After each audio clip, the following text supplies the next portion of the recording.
Al Jazeera podcast.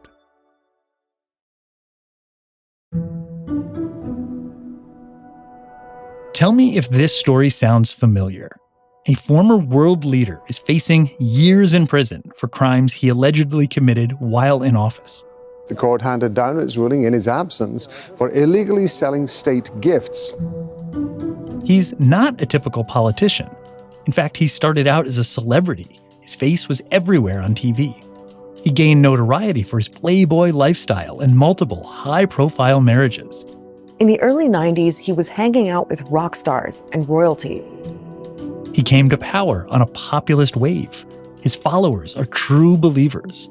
Then, it all came crashing down. And now he's saying he's the victim of a conspiracy by the U.S. political establishment to topple him. The man behind the headlines? Not one Donald J. Trump, but Imran Khan. Imran Khan is Pakistan's former prime minister who has been convicted of corruption. There are more than 150 cases against him, and last week he was barred from running for office for 5 years. Legal experts say the conviction may end Khan's chances of running in elections later this year.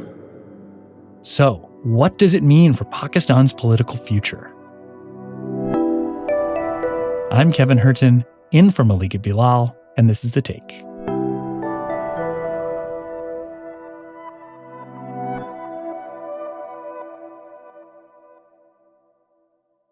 My name is Abid Hussain. I am the digital correspondent for Al Jazeera English. I'm based in Islamabad, Pakistan. So, the last time you were on The Take, it was May, just after Imran Khan's first arrest, and you'd barely gotten any sleep because Khan's supporters had taken to the streets in protest. Anger against the arrest of Imran Khan has turned into violent confrontations. Tear gas shells have been fired at this crowd, blocking the main highway towards Islamabad. Despite all of that, he was later released on bail. But fast forward to August 5th, Khan is arrested again for a separate case, and he's actually barred from politics. He releases a pre-recorded video message calling on his supporters to take to the streets again. If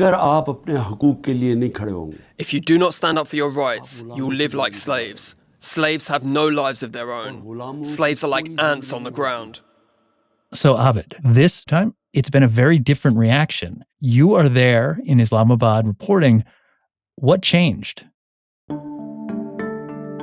So as you mentioned that in May, there was quite a visceral reaction after Khan's brief detention of thousands of people came up. And, a lot of damage and protest took place. Subsequently, state unleashed a massive crackdown on Imran Khan and his party. Leaders of the party, Pakistan Tehreek-e-Insaf, the PTI, were picked up, thousands of workers were thrown to the jail, and there was this air of huge intimidation and fear unleashed on the party. So when on August 5th, when Imran Khan got arrested, there was barely any protest anywhere in the country. Second thing which came up front was there is a bit of disillusion seeping in. People saw at the time when Imran Khan got picked up in May, and subsequently he came out, Imran essentially talked about himself to protecting himself, kept asking his supporters to go out and protest, but he wanted himself to be protected. So the interest among his supporters to physically go out and actively support, that definitely diminished. It does not necessarily mean that the support for Imran went down. It was just physically presenting themselves. That definitely went down. So when Khan was arrested the first time, authorities were really heavy-handed with him. You've reported that there are actually fears for his life while in police custody. So what do we know about his current condition? Imran Khan right now is kept in this jail called Atak jail. And generally jails in Pakistan are already not in a great shape, but some of them are worse than the others. Imran has been kept over there.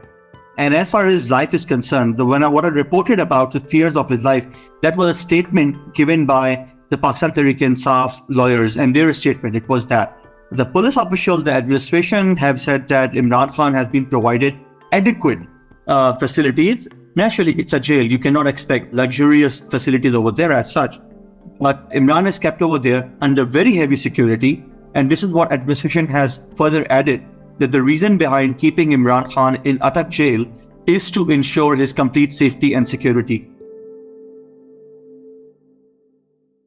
I mean, Imran Khan, he's been such a dominant figure. Does his party, PTI, have another leader who can carry on his mantle? For better or worse, Imran Khan is PTI and PTI is Imran Khan. Yeah. Often it happens when parties with a populist leader, their structure does not necessarily allow to prepare and cultivate next tier of leaders. One more thing which we have to keep in mind is that in May, when Imran got arrested for the first time and there was a complete state crackdown, His Pakistan Tehreek-e-Insaf party says several people have been killed and hundreds wounded. Party leaders have been arrested and are trying to distance themselves from the destruction. the party was broken because a lot of leaders, like more than 100 leaders, were picked up and they were coerced to either leaving the party or quitting the politics. So while PTI still has a fair number of senior leaders out there, they do not necessarily have that charisma, that drive, who can evoke passion among the supporters. I can't help but notice there are a lot of parallels between Imran Khan and Donald Trump, right? They're both charismatic figures who have taken over the political scene in their respective countries. For a long time, Trump managed to actually increase his popularity with his supporters the more legal problems he faced. And I guess that trend is continuing. Do you think this is the same playbook that Khan is running? And do you think it's going to work? So this comparison between Imran Khan and Donald Trump, whoever is going to be our audience, if they are PTI supporters, they are going to be furious with this comparison. They absolutely hate being compared to Donald Trump. But what you just observed here, Kevin, in many ways it is accurate. I mean, not exactly 100% replica of it, but it is very similar. And so what you just mentioned about the fact that Imran's arrest would help increase his popularity, undoubtedly, there is no question about that. Wow. Imran at the moment, right now, is already arguably the most popular leader of the country. Now, in the last 1 year, Imran's genuine hold and genuine support of the public has certainly increased. Right. So say his popularity does increase because he's in jail. He's still facing this 5-year ban on participating in politics.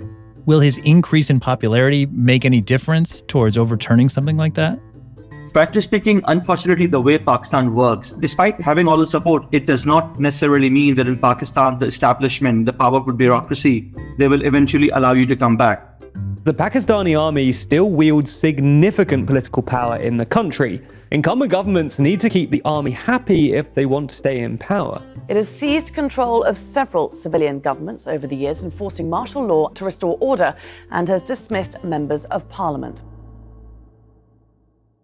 There are lots of behind the scenes which goes beyond these simple, very surface level things, such as straightforward crowd support. In Pakistan, unfortunately, we have seen in the past how behind the scenes often take precedence. Abid's talking about Pakistan's military. One particular behind-the-scenes report has been making headlines in Pakistan and stirring the pot abroad. That's after the break.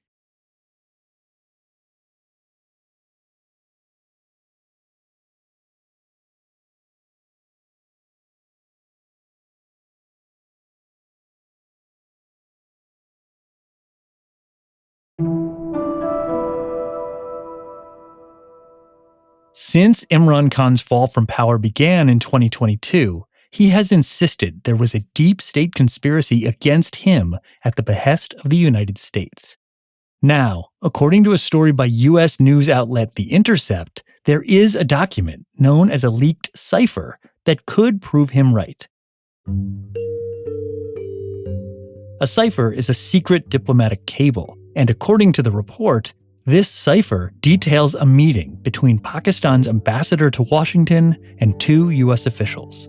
Murtaza Hussain, a national security journalist for The Intercept, reported the story.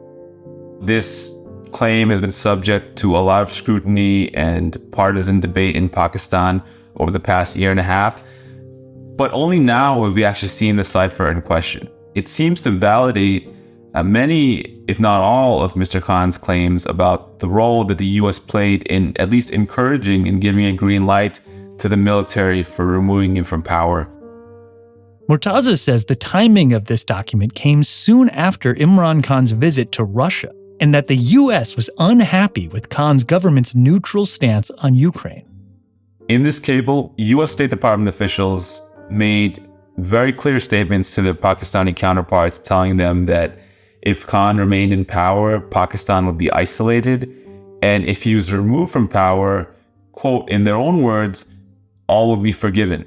So it was a very blunt and I would say undiplomatic encouragement for a change in Pakistan's own domestic politics, which were noted in the cipher document on the Pakistani side as constituting undue and unwarranted interference in Pakistan's domestic affairs. You know what's so interesting is that oftentimes there's a lot of speculation about when things like this happen. And when Khan was removed from power right after his visit to Moscow, which clearly antagonized the US, there were a lot of claims that at the time, even not from Khan himself, that the US must have had a hand in this. Most times in history, we never get documentary proof of that. It remains a subject of speculation. And in Pakistani history, there have been prime ministers who were executed. There have been prime ministers who died in mysterious circumstances.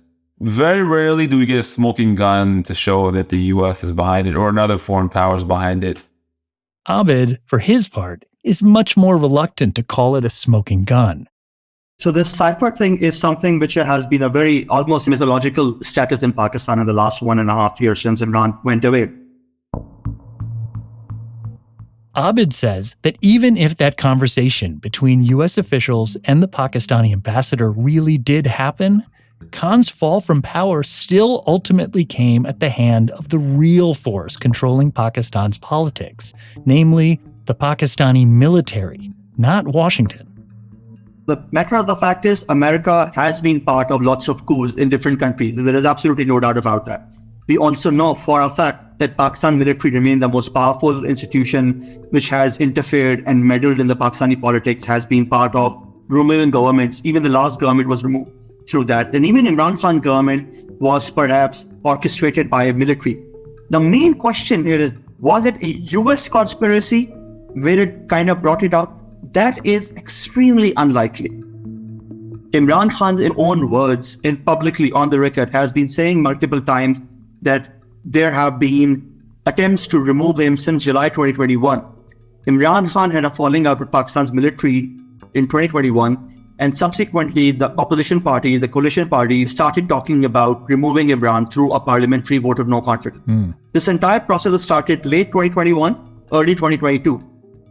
That is before the date of the reported conversation. But Murtaza says the connection between Pakistan's top brass and the US can't be overlooked.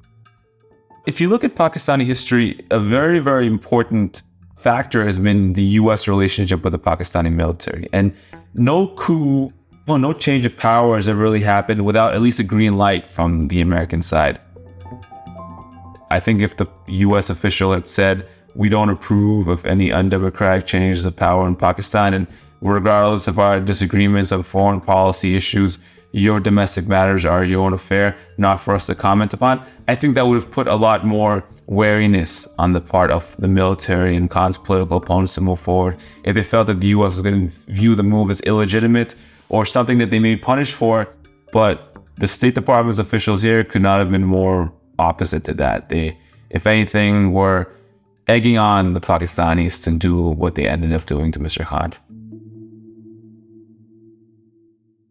What the debate of the role the US may have played in Khan's ouster does reflect, though, is a deeply divided Pakistan.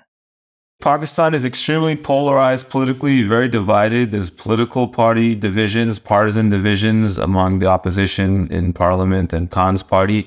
But more importantly, the military, which is the final power broker, was also divided. Effectively, there are clearly divisions inside the Pakistani military and inside the various sectors of the Pakistani security establishment. Imran Khan was, among ordinary Pakistanis, very popular. And even among people who don't like Imran Khan or didn't prefer his government, the idea of the military getting involved in changing an elected government is quite repulsive to many people.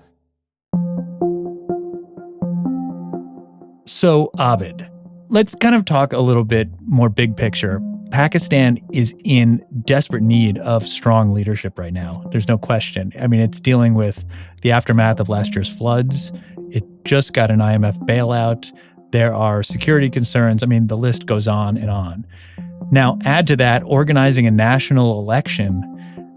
What do we know about how that's going to play out in this environment? Pakistan was supposed to host its election by November this year, but the government, in their infinite wisdom, and I'm being very sarcastic about it, they decided to approve the Pakistan's latest census only a few days ago. The Pakistan Constitution says that you need to demarcation of the new constituencies, basically, constitution remapping. That basically means elections are very, very unlikely to take place in 2023 now. What we need to look at is the larger picture. Pakistan is a country of 241 million people, and they are being denied their constitutional rights of polling and voting and something which can make their lives better in the grander scheme of things. Because of those delays in redrawing voting districts, Pakistan will rely on a caretaker government for the foreseeable future. Pakistan now has a new prime minister, Anwarul Kakar. He is a relatively less known lawmaker in the upper house of the parliament, and he is now Pakistan's caretaker minister. And essentially, he is supposed to govern for the next 3 months and to ensure clean, transparent, free and fair elections. But the key challenge that he will face during this time is to ensure financial stability of the country, as well as the kind of situation the country going on in terms of political turbulence that we are facing. There's a question of, are we going to have elections on time? Pakistan has never had a leader serve their full term in office, and Khan is the 7th former prime minister to face charges. I mean, Abid, what should we make of this? I mean, is this a corruption problem, or is this a problem that this system routinely punishes political opponents? Knowing how difficult it is to have this job, how are they going to lead this country out of all the problems it faces? The question you asked, like, what is the problem? Why Pakistani's prime minister don't finish their tenure?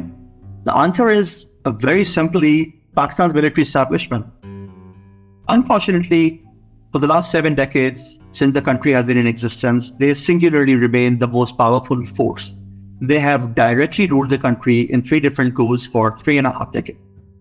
They are singularly the most important meddling, interfering force. And this is the unfortunate reality, that for Pakistan to get out of that clutch, it's not going to be easy. They are so entrenched in our system, that you have to be really, really brave to do that. So this is a generational change. It will take a while to change and evolve.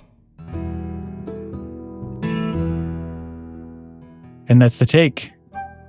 This episode was produced by Miranda Lin with Khaled Soltan, David Enders, Amy Walters, Chloe K. Lee, Sonia Bagat, Ashish Malhotra, Zaina Badr, Faranisa Campana, and me, Kevin Hirten, in for Malika Bilal. Our sound designer is Alex Roldan. Alexandra Locke is The Take's executive producer, and Nay Alvarez is Al Jazeera's head of audio. We'll be back.